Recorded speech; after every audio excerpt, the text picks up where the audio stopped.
Good evening. Tonight is September 18th, 2015. This year's just kind of blown by, isn't it? I haven't been doing a lot of podcasts lately just because I've had so much stuff going on. My wife and I are in the process of adopting a little boy. So that's... it's amazing how complicated all that stuff is and how expensive it is. You got all these kids out there who need homes, and it's just crazy what you have to go through. But we're getting through each little hump.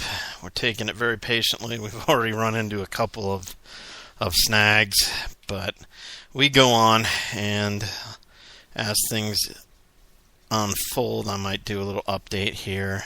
Things are going well. We're still probably about 6 months to a year out, though, from bringing our boy home. So anyway, that's taken up a lot of time and just work and other things that kept me from doing podcasts.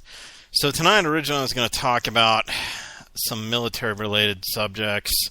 Today, an openly gay person who's been in the Pentagon circles for a long time was appointed head of the Army, and that brought up a whole can of worms that I'm kind of emotional about, and so I think I'm just going to leave that one alone for now. I'm going to come back to that. I haven't shied away from that topic, don't get me wrong, but I just don't have the energy to deal with that tonight, and I don't think I could do it in a good Christian manner, just because it's just amazing to me how quickly this country's morality is just changing.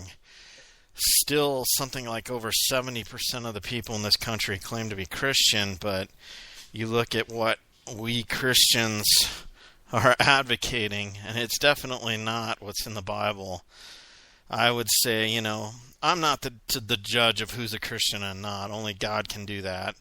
Jesus did say you will know them by their fruit, so if someone's a Christian, there should be fruit in their lives, but that doesn't necessarily mean that there always will be.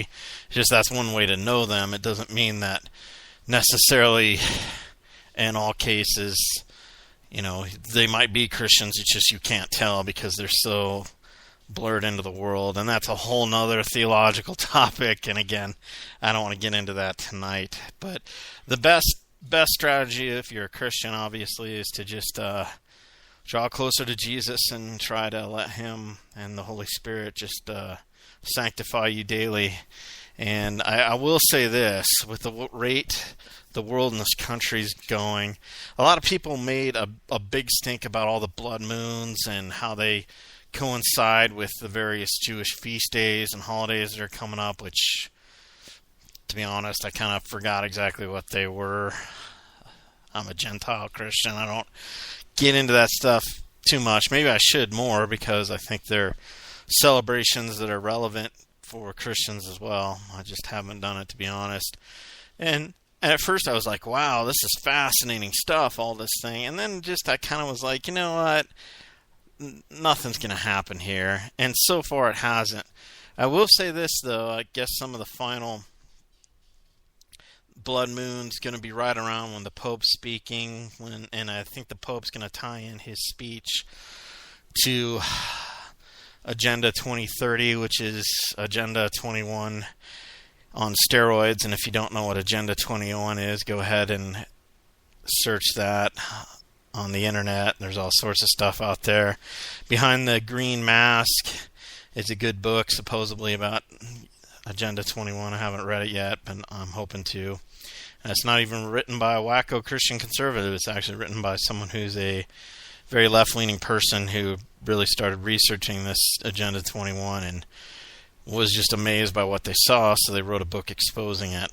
And it's one of the most invasive programs to change societies all over the world, yet we don't hardly hear about it.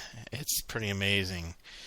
I ask my relatives who think they're informed about things. So you know about Agenda 21, you know about Codex Alimentarius, you know about the proposed law of the sea and the ramifications of that, you know about the small arms treaty, and it's all blank stares. These people who are so-called informed, Oh, well, I won't get into that either. So what will I get into? Well, a while back I promised I would do some kind of talk on free trade and why I think it's bad. So before I ramble on, I'm just going to go through my points and then expand on them each individually. One, there's no such thing as free trade. It's an academic exercise. Everyone cheats. There are soft tariffs and hidden barriers. There's forced co-development and the damages of technology transfer. A lot of countries have it where you can make money within their country, but it's really hard to actually get that money out of their country. And worse than that, there are limits with what you can do with the money that's trapped in there, what industries you can buy and what you cannot do.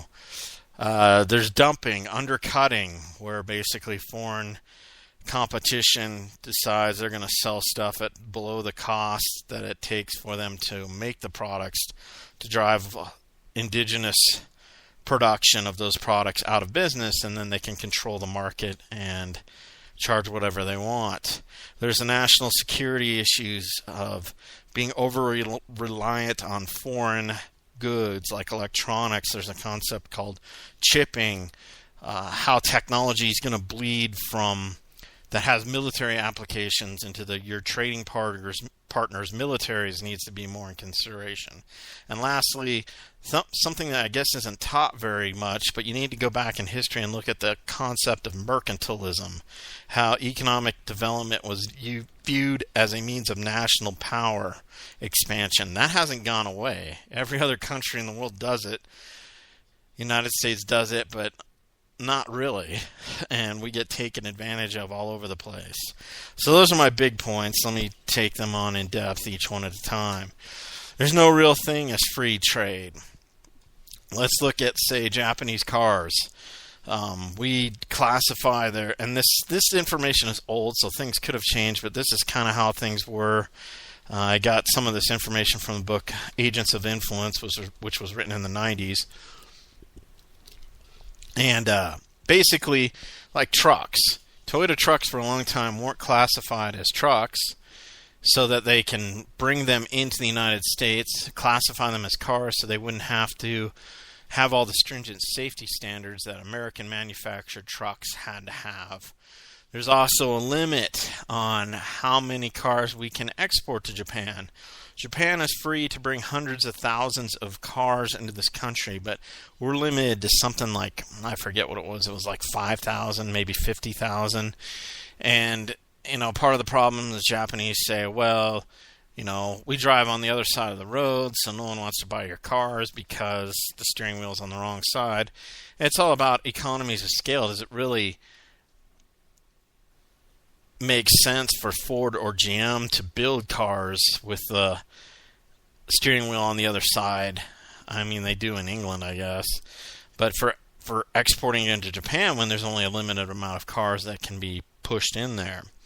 And that's just one example of many. There's all sorts of bad trade deals that this country gets into. Like, I think there was one where Japan was allowed to harvest Alaskan forest trees. And again, this is older information, but for something like $1 a tree, and it was just this totally disastrous crony deal that somehow they bribed a few senators in Congress to allow to get through.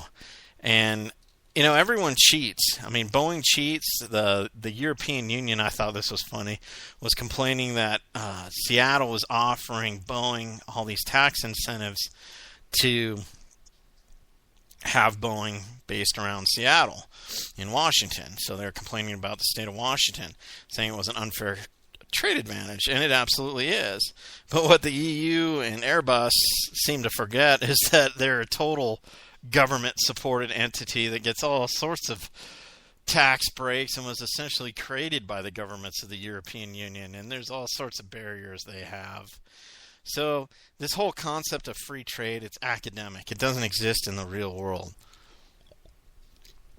This idea that, we're going to have total open trade and you can trade with whoever.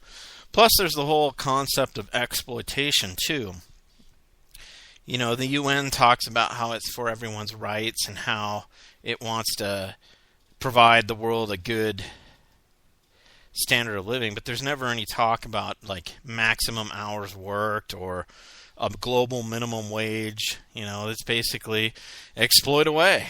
I mean, there's poor people in China that work 14 hours a day, 6 days a week, and then for their break on, say, Sunday or one day of the week, they just work 10 hours that day so they can have time to prepare for the week. I mean, this country fought long and hard battles to get reasonable laws around labor, like working 8 hours a day. If you want to work more, that's fine. So you can be a salaried employee and work more, or you can get paid overtime for those who don't want to offer salary positions. But there was all these, OSHA workers protections. Before that, it was all kind of like China here, where there's little kids working in factories 14 hours a day. Working conditions are horrible. There's no safety stuff. So Americans fought for those, and they got them. So what do corporations do? They go, American labor is too expensive, so we'll just go to China or some third world dump that we can basically work people to death, make our cheap products. I mean, a couple years ago, I forget what year it was, but your average CEO salary went up something like 22% or something like that. I forget the exact percentage, but it was really high. And hold on just a sec. I've got somebody at my door, the professional podcast, and I'll be back in 2 seconds. And I'm going to play my intro music, so just hang on.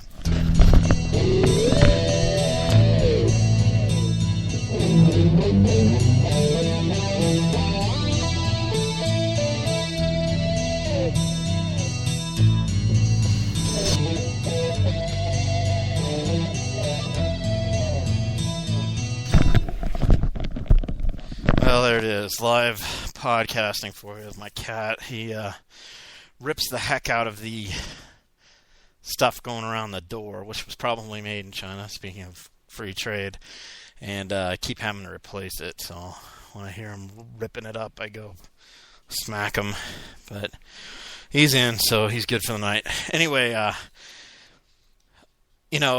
exploitation. I had one libertarian free trader talk about how, who are you to tell me who I can trade with? I'm much better at judging for myself who I should be able to trade with. Well, that makes all great sense, and I'm sure this guy was a great moral person.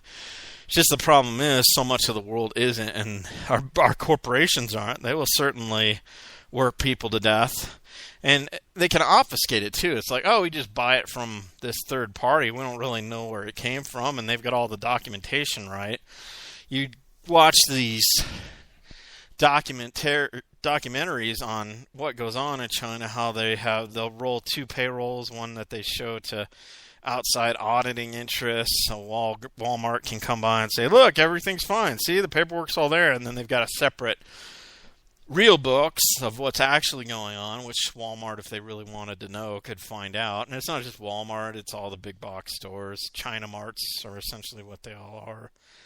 So a lot of people get exploited, and the idea of not having regulations to combat that, again, going to our libertarian friend who said, who are you to judge? Well, again, you might be this great moral person, but there's all sorts of people who will take advantage of other people. It's just the way it works with human nature, and to be totally naive of that. Also, this is something I left out of my points, but being the conspiracy theorist that I am, free trade is like a pyramid game. We sell out the average American worker. He or she becomes redundant. We get rid of them. In the 90s, there was actually government, probably still is, I know, because my mom went to a seminar to listen to these guys about moving your company overseas. There was actually federal government monies to help you do this. And you could go to seminars to learn how it'd be great for your company. And they were actively trying to get American companies to offshore. And so the American workers go out of business, and they compete for jobs here, which puts pressure down on wages. So wages, there's more competition. And then people don't work, so they go on some kind of state, local, federal subsidy, and that causes tax rates to go up, which causes the government to either go further into debt or raise taxes or to spend a lot more taxes on entitlements rather than building infrastructure or keeping a military that's not falling apart, building a bomber that wasn't built in the 50s that's 70 years old, those type of things. Instead, we're all giving it to the people who are out of work. And you want to touch on immigration. I always hear these debates about, well, the agricultural jobs, Americans just won't do that. You know what? I don't really feel obligated to pay someone to sit on their butt when they could be picking lettuce. I mean, when I got out of college, it was kind of like a mini recession in the early 90s. And the only job I could find at the time was working at a warehouse. And I worked my butt off. And it didn't pay that much. It was actually a pretty fun job because it was at a winery. So I shouldn't say that it was all this weepy tale or anything, but it was hard work. And I worked it for 4.5 years, and then I moved on and got bettered myself and got into technology and got a career going. And a lot of people that are sitting around, it's like, well, if you want to eat, I mean, the Bible says if you want to eat, you got to work. And I need to think about that more as I goof off sometimes during the day. But there it is, side note on immigration, but we'll tackle that one later. So anyway, there's the whole exploitation angle of free trade, and free traders just could care less because they think, eventually, there'll be labor tightening up in those countries. And to be fair, in some sectors in China it is. It's just I think that there's so much labor in the third world that it could absorb every manufacturing job in the United States, no problem. And I think industrial capacity is important for national security, and I'll get more into that in a minute. But it also generates the base layer of wealth. It's like you have guys that make something, produce something.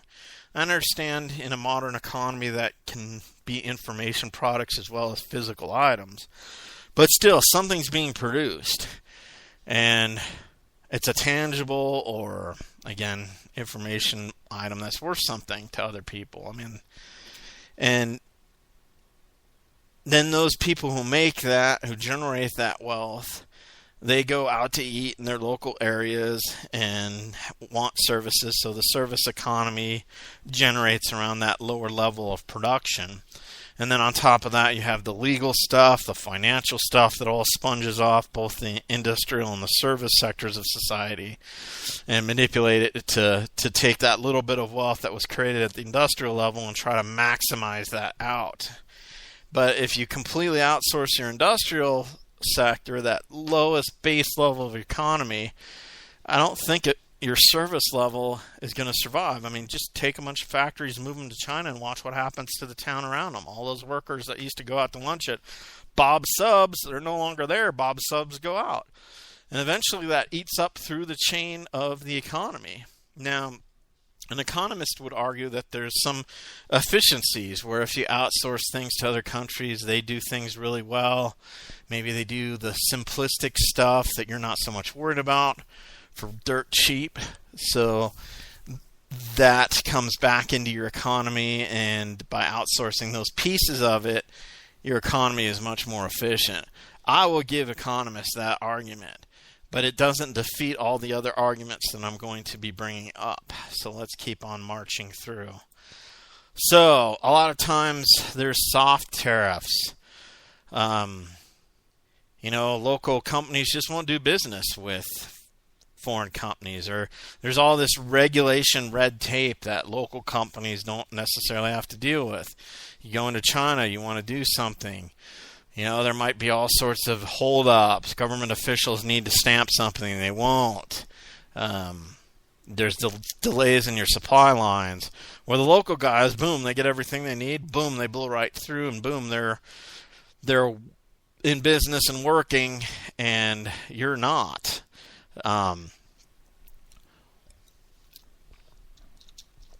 That exists, not just the hard barriers we talked about with export-import limits.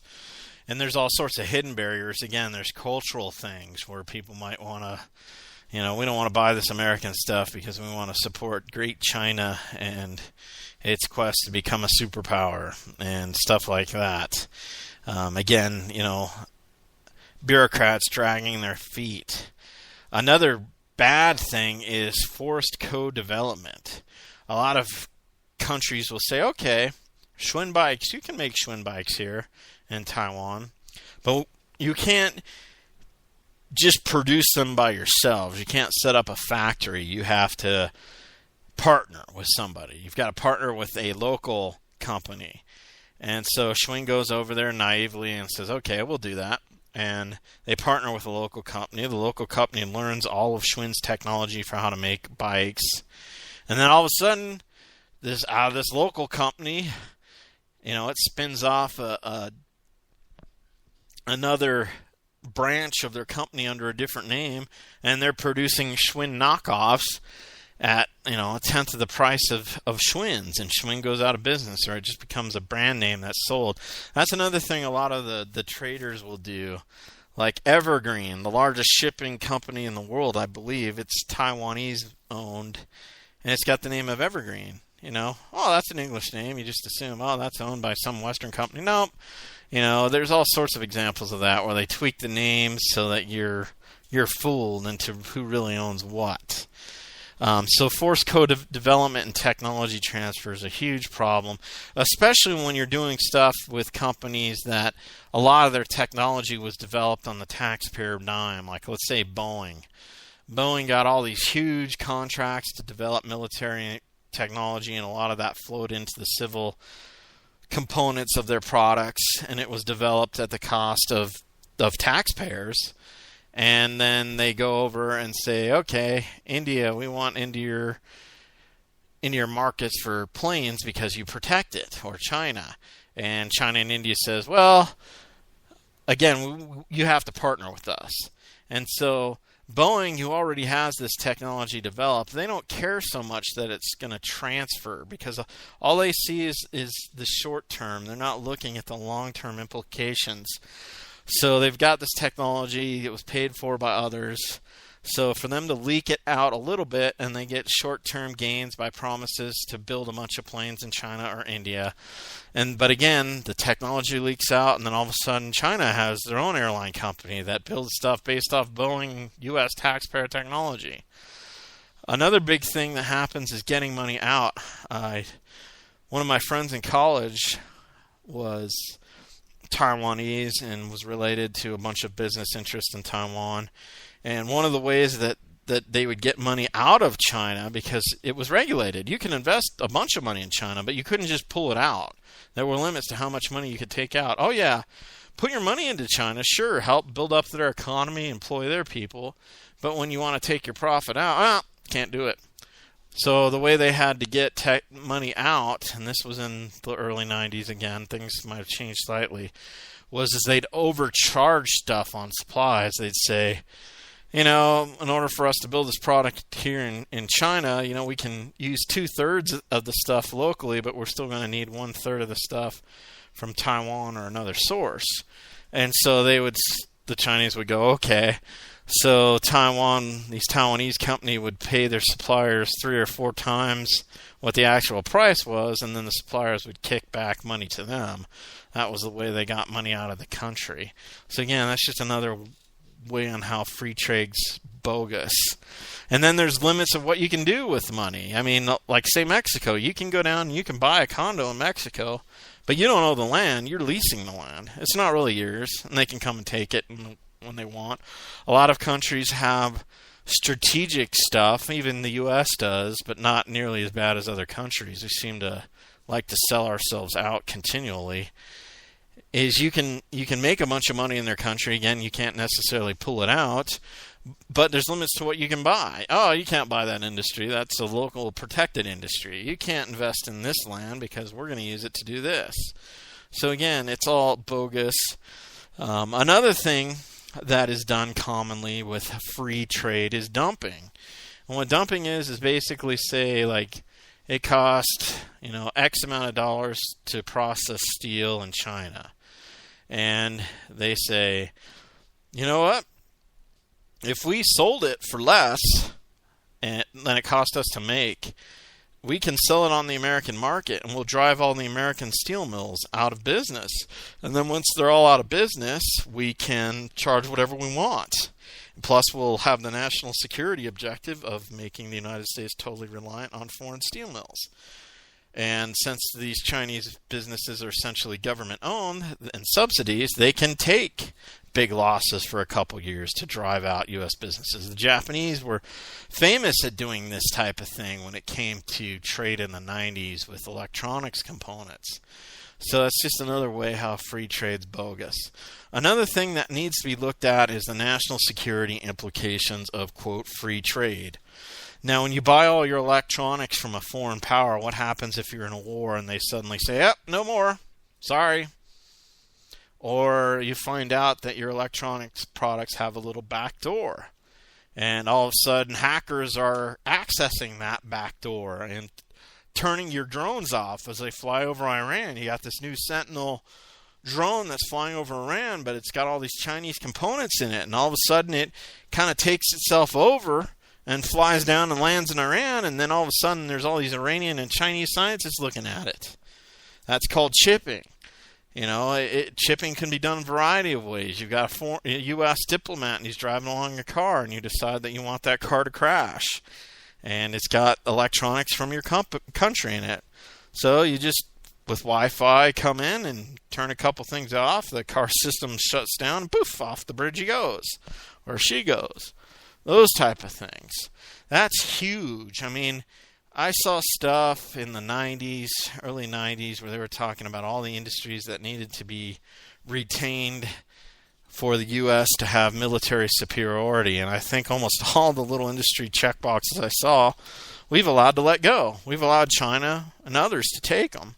So we're going to be totally reliant on Chinese components. And, you know, we're not testing every component that goes into the military stuff. You know, and there's a huge problem. This reminds me with foreign-made parts. I mean, this was huge with the military and also huge with companies like GM. You know, Chinese companies, and China is the worst offender, but they're by far not the only offender. They'll make parts that look exactly like parts that come from either allied nations or internal companies. The box looks the same, but the parts are not made to the same temperance that they're supposed to be made. This was a real problem for some of the military components recently. So again, this whole free trade stuff is bogus.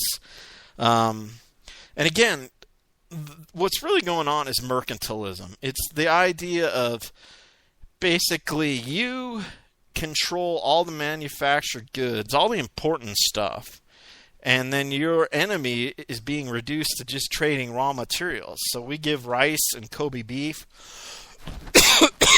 excuse me, to Japan, but they make all the critical military electronic components, all the high-definition cameras, nuclear technology, and we just create beef and we sell iron because all the steel mills are out, but they come in and, you know, Hillary Clinton sells all the uranium mines to a Russian-based company, or we allow Russian companies to own all our copper mines and stuff like that. So we give them a bunch of raw materials, but they produce all the stuff that really matters, that really powers an economy. So these are all my rough lay down of all the things I see with free trade. Free trade is bogus. I'm much more interested in fair trade. I'm much more interested in unilateral trade. We don't need to sign these mega hidden secretive trade pacts. Just on principle, the idea of any so-called conservative congressman signing something that's a classified trade agreement, the whole idea of having to go in a little room and sign in that you're reading stuff and them checking to make sure you're not taking pictures of the Trans-Pacific Partnership agreement and it's all secretive and all. You know, just on principle, that should be nope, not going to vote for it. Sorry. That's all New World Order crap. Who knows what's in there? You know, it's this massive document with all sorts of hidden things in there, and it's all, you know, political science 101 is basically when you have change coming from the top down in a Western-style democracy, it's usually fascism. The bottom up, coming from bottom up, it's usually a democracy or republic. And you kind of see that playing out. We have the elites of this country basically throwing the middle, as George Carlin so eloquently put it in one of his routines. The middle class has been thrown overboard 30 or 40 years ago, and they're just saying nice doggy, having a bunch of debt printed up and handed back to you in the form of food stamps or some kind of subsidy, so that it looks like everything's cool. But basically your country's being hollowed out. And as a conspiracy theorist, I think that it's deliberate. I think that all this free trade stuff, one of the reasons it's pumped so much is basically all the companies and big moneyed interests that benefit from this. Again, the pyramid scheme, you get richer as you're a CEO, you cut your labor costs by a fifth, but you don't really lower your price. That's all more profit for you. You can buy 2 portions instead of 1. You can supply 3 ex-wives with a means that they're accustomed to and get a new bimbo instead of just having 1 ex-wife or 2 ex-wives and no bimbo. Anyway, I lost my train of thought with that. So I'm really interested in your free traders comments on how it's so great. I get the economy of scale argument, and people are better in some specialties, so we should allow those countries or those states or those counties or those companies to really focus on where their strengths are, and people trade with them and focus on where their strengths are, and everybody lives kumbaya. I get that. But with all the things I've just laid out, how can you say that in the real world things actually work that way? I mean, they work that way some ways. I mean, if you're trading with a partner that's relatively benign and not stealing too bad from you, then it's okay. I mean, part of the problem was America was such an economic juggernaut that we really just didn't care that all these countries were stealing from us too much. Our politicians were so into integrating this New World Order and creating this benign Western economic order that if letting other countries suck some blood out of our system as a means to do that, it was considered okay because we were such a juggernaut. We'll be fine. But that's turned out not to be the case. The Western style free trading democratic system is kind of falling apart. It's not working. A lot of that has to do with corruption in the political system and negative free trade problems. Another thing, too, is you can't be a superpower without having an economic base. I mean, that $300 to $500 billion a year going to China, and that's just China. There's all sorts of other countries that we have negative trade deficits to. You can't tell me that that isn't, A, empowering their own militaries, and B, sucking off the lifeblood of America. And think of all the tax revenue that would come if those $300 to $500 billion stayed here. All the people that would be employed. I mean, we get cheap trinkets from China. They're cheaper so we can buy more of them. But the whole idea of us all working at Walmart, we both buy and work at Walmart. No one produces anything. I don't think that's a viable economic model. So, again, all you free traders that are brainwashed by all the schools that all the moneyed interest pour tons of money in to brainwash you, to write all your economic textbooks so you can't even question it. Let's also remember about tariffs, that this country actually got going on tariffs. This country, like I remember going to this music museum in Scottsdale, Arizona, and one of the things it said was this, it had an example of this harpsichord thing made in the 1800s. And some German company came over here and built it here because there were tariffs. They couldn't import the stuff or export it to us. So they came and built a company here and employed Americans. And Americans learned how to build harpsichords. And things were good. And this country funded itself off of tariffs. For the first while it got going, it helped protect industries get going in this country. And it also provided the tax revenues. We have some tariffs, but they're generally very low compared to other countries.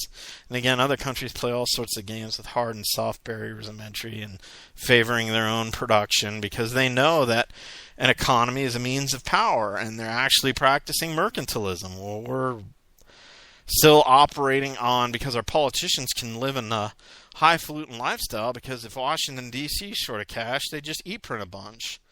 They go to the Federal Reserve and say, give us money. The Federal Reserve adds another zero onto the end of their bank account. The American taxpayer at some point's on the hook for all that. But that's in the future. We don't worry about the future, right? We're only worried about today. Other societies that have been around a lot longer than us have longer term plans and longer visions, and unfortunately I think they're going to run away with the prize that a lot of sweat, blood, and tears by American workers developed. And that's another thing I think you do. I mean, this is an Elizabeth Warren point, but I agree with it. You do owe back a little bit to the society that gave birth to you. There's a lot of unique factors in the American society that allowed all these mega corporations to develop. There were military people and police protecting their families of these company people. There were roads and infrastructure that were put in. There were schools to educate them all. And then once they reach this critical mass where the society that birthed them is no longer in their interest to stay in, they just move overseas. F you. Bye. I don't think that's right either. So again, all you free traders that are brainwashed at your little business schools, your MBA tards as I call you, prove me wrong here. I think you're full of crap, and I've yet to meet one of you who's really proved me wrong, who really understands economics from this national security perspective. You guys, I'm waiting. Take me up. Challenge me. Go for it. And don't throw a bunch of misses crud at me. I've already waded through all that and stuff. And it's too bad, because there was this tirade on the Mises Institute, and I went to town with a bunch of people, I don't know, in 2004, 2005, and I fully laid out all the problems of their little theories, and all these guys from the Mises Institute, it was like me versus 30 of their little academic people, and everything I said is happening, and they're a bunch of idiots. So if you're all free trade, I think it's a spiritual darkness, really, that's blinded people's minds to that, because I think the enemy is using it to weaken our country so we can be integrated into the one world system. And I think it's all about taking this country down a couple notches, not destroying it, but making it a lot weaker so that we can be integrated in, that we need everyone else, and we have to be as one, all this junk. So that's what I think about all that. Prove me wrong. Discuss it with me. Show me where my thinking's off. Take me up on this. All right. And again, you can't be a superpower if you've got no economy left. This country in the 50s had, let's just go up to as far as the Reagan era. We had a 600-ship Navy, and the ships that we had were actually much more survivable in wartime. They've upgraded the sensors and stuff to them, but according to the Navy's own standards of survivability, many of the ships that were produced during the Reagan years that are all being retired now are being replaced by these littoral combat ships, which are PowerPoint warrior fantasies that won't survive an initial salvo of cruise missiles in any kind of war with a near peer. And the Navy's own records say that they're not survivable. And, we had a 600-ship Navy. Going back a little further, we had a 1,200-ship Navy after World War II for a while.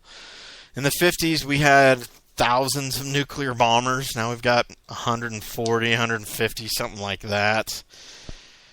We had, up into the 90s, 18 active Army divisions. Now we're down to, they don't even call them by divisions anymore. It's like combat brigade teams, and it's basically the equivalent of about 8 to 10 divisions.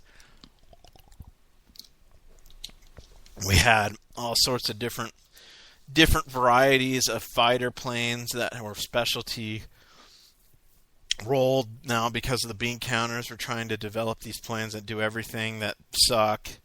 The F-35 being a prime example of that. It's going to take over the F-16's role, the A-10's role, some of the F-16, F-15 dogfighting roles, and it just doesn't do any of those things. The only thing it's got is quasi-stealth from a front-on perspective, and the Russians and Chinese are developing better forms of radar, so even that's not necessarily a given anymore. So, but all the stuff we could afford we could afford all this because we had a huge economy, we had a diverse defense industry where there was lots of different players involved. Now there's just one or two. They're oligarchies and they overcharge. And we're relying on them because they're the only ones that do it now, because all our other industrial base is offshored itself. The people who owned it sold out and are retiring on a beach in Florida, billionaires or millionaires. But their country lost all the valuable stuff that their industry provided. So, I don't know. I really do not. I'm not a fan of free trade. I think it's bogus. I think it's MBA brainwashing. And again, I think it's a form of spiritual darkness. It's a lie. It's a deception that makes people believe it and happily work on their country's own destruction. You get all these MBAs coming out of schools, and they'll happily outsource jobs and to other countries if they can, again, drive a better car, live in a better neighborhood. That's not really where we want to be. So I think I flogged that one to death. Again, take me up on it. Challenge me. All right, I was going to talk about 9/11. I've only got 4 minutes or so left. So rather than get into all the conspiracy theories, I'll just say what I believe for sure and leave out for another time going through each of the individual theories that I was going to go through. A guy named James Rickards, or Jim Rickards, you can find him on Twitter and about the internet. He gave a pretty compelling argument that caused a little bit of a stir that somebody knew about 9/11 as far as doing insider trading. He talks a little bit about it in his book Currency Wars, which I read most of. Excellent book. The only reason I didn't finish it is I got it from the library and had to give it back. He's got another book out. I forget what it's called, but good books for understanding some of the economic and financial stuff that's going on. So there's that. He makes a convincing argument, and I basically buy it, that somebody knew, foreign power knew, because they did all these insider trades and shorted airline stocks right before it happened. And supposedly, we can't really figure out who they were. I don't really believe that. I think that it's purposeful dragging of feet, because if we actually found out who it was, it would be inconvenient, because it'd probably be financial companies that deal with monies from some of our closest Middle East allies. There were a couple of VIP people who I've seen give testimony on YouTube and other places, and who knows if they're making the stuff up, that said they got warnings to be outside of New York on 9/11. And I'm just going to take those as credible, that some people knew. And, you know, the U.S. government intelligence apparatus is vast. There's threats all the time. Maybe the threats came in, you know, there was a military intelligence unit tracking most of the hijackers, went by the name Able Danger, I think. And, you know, they were watching them, but they watched them do their plan and execute it. So people knew, and the ramifications of that are huge, and it's being suppressed. I remember there was total lockdown of airspace over the United States after 9/11. I worked near an airport, a very busy one, and just going outside on like lunch and not having any planes fly over was just so eerie, and it was crazy.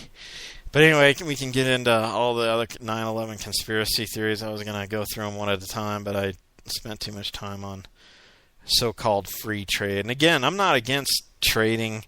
It should benefit both partners, and it should be done in a unilateral sense. I mean, unilaterally, it can be part of a much larger agreement, but we need to like sign it to where our country enters it in, and we can get out of it if it's bad for us, and we're not giving up a bunch of national sovereignty. That's another thing about all this. Globalists use all this trade stuff to promote uniform codes and internationalization and promote unelected bureaucrats ruling over things that were previously decided nationally, like the World Trade Organization telling us what we can do and what we can't do. Another valid point. Well, God bless you for listening through all this. Jesus is coming back soon. Hope you're ready. Hope you have made him your Savior. All you have to do is turn to him, believe that he died on the cross for your sins, and trust in him that he did just that and that he rose again. Read Romans chapter 9, or chapter 10, 9 through 13. John 3:36, John 15 or 3:15 through 16. Romans 3:10. Actually, read the whole chapter of Romans 3. And John 5:24, the most important. Anyway, God loves you, and have a good week. Till the next time.